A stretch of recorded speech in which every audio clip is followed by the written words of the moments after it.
لوگ کہتے ہیں نماز میں دل نہیں لگتا، محفل میں سرور نہیں آتا، ہم جب اینک تنقید کی لگا کے جاتے ہیں تو کیسے مزہ آئے گا؟ جب ہم سامنے والے کو اچھا ہی نہیں سمجھ رہے، سب سے اچھے ہم خود ہیں۔ میں اکثر کہا کرتا ہوں کہ جب تک ہم تھوڑا سا نیچے بیٹھ کے اوپر نہیں نہ دیکھتے، بندے ہمیں بڑے نظر نہیں آئیں گے، چھوٹے چھوٹے نظر آئیں گے۔ ہم ہمیشہ اوپر کھڑے ہو کے نیچے دیکھتے ہیں۔ مہربانی فرمائیں۔ بڑی شاندار بات لکھی اعلیٰ حضرت بریلوی ملفوظات شریف میں، آپ فرماتے ہیں دو بڑے زبردست قاری تھے، تلفظ اچھا ہی ہونا چاہیے، لیکن اس کا یہ مطلب نہیں کہ پھر آپ سب پہ تنقید ہی کرتے رہے۔ اعلیٰ حضرت فرماتے دو قاریوں نے نا ایک بزرگ کے پیچھے نماز پڑھی، تو ان کے نا کچھ قواعد مستحب، کچھ قواعد ٹھیک نہیں تھے، تو کہنے لگے شہرت تو بڑی سنی تھی پر بابے کو تو قرآن بھی صحیح نہیں پڑھنا تھا۔ یہ اعلیٰ حضرت نے لکھا ہے، چھوڑو جو یہ بھی کو بلی ہے۔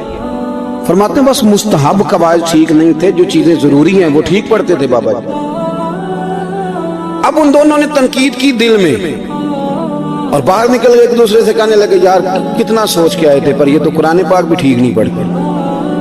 اب موسم تھا تھوڑا سا ایسے ہی معتدل موسم تھا، نہ زیادہ گرمی تھی نہ زیادہ سردی تھی، قریب ایک جھیل تھی، کپڑے اتارے، تہمتیں باندھی اور جھیل میں گھس گئے نہانے کے لیے۔ ایک شیر آیا تو کپڑے اٹھا کے لے گئے۔ اب بندہ پانی میں کتنی کو دیر رہ سکتا ہے؟ موسم بھی معتدل تھا، بڑی گرمی میں بھی بندہ زیادہ نہیں رہ سکتا، ٹھٹھرنے لگے، پریشان ہو گئے، کانپنے لگے، جائیں تو کدھر جائیں، بڑے پریشان۔ اب شیر بیٹھا ہے سامنے اور پہاڑی کے اوپر وہ بیٹھا کپڑے لے کے۔ اعلیٰ حضرت فاضل بریلوی رحمۃ اللہ تعالیٰ علیہ فرماتے ہیں کسی نے جا کے بزرگوں کو بتایا کہ وہ آپ کے مہمانوں کے کپڑے لے گیا شیر، تو ٹھٹھر رہے۔ وہ بزرگ آئے اور آ کے نا تو شیر کو آواز دی، اللہ ہر مشکل دی کنجی یارو ہاتھ مردان دے آئی۔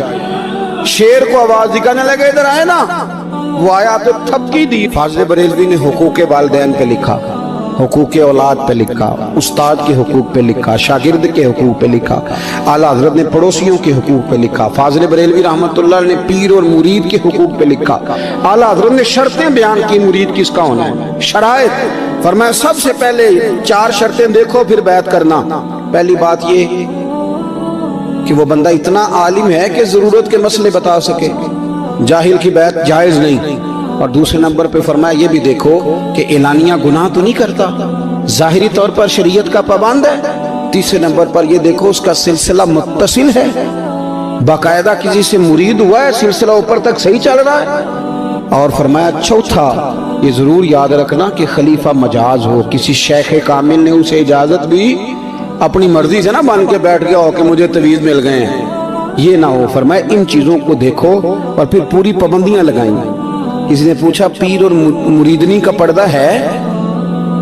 تو اعلیٰ حضرت فرمانے لگے نبی پاک کی جو بیویاں ہیں نا وہ مومنوں کی مائیں ہیں، ان کو قرآن نے مائیں کہا ہے، تو اگر اس ماں کا بیٹے سے پردہ ہے تو پھر مریدنی کا پیر سے پردہ کیوں نہیں؟ فرمایا واجب ہے مریدنی کے لیے پیر سے پردہ کرنا، واجب ہے۔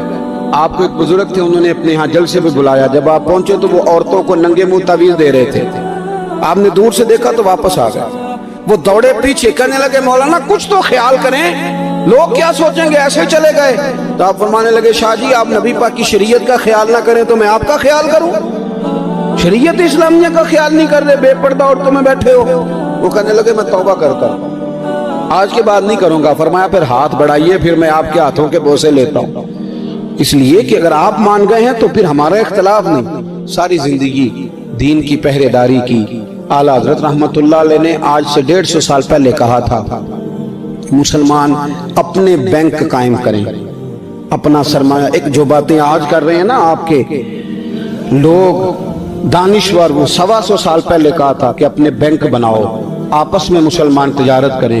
فرمایا اپنا پیسہ ایک دوسرے پر خرچ کرو، غریبوں کو وظائف دو، وہ سارے طریقے اپناؤ جو صحابہ نے اور محبوب کریم نے ہمیں عطا فرمائے۔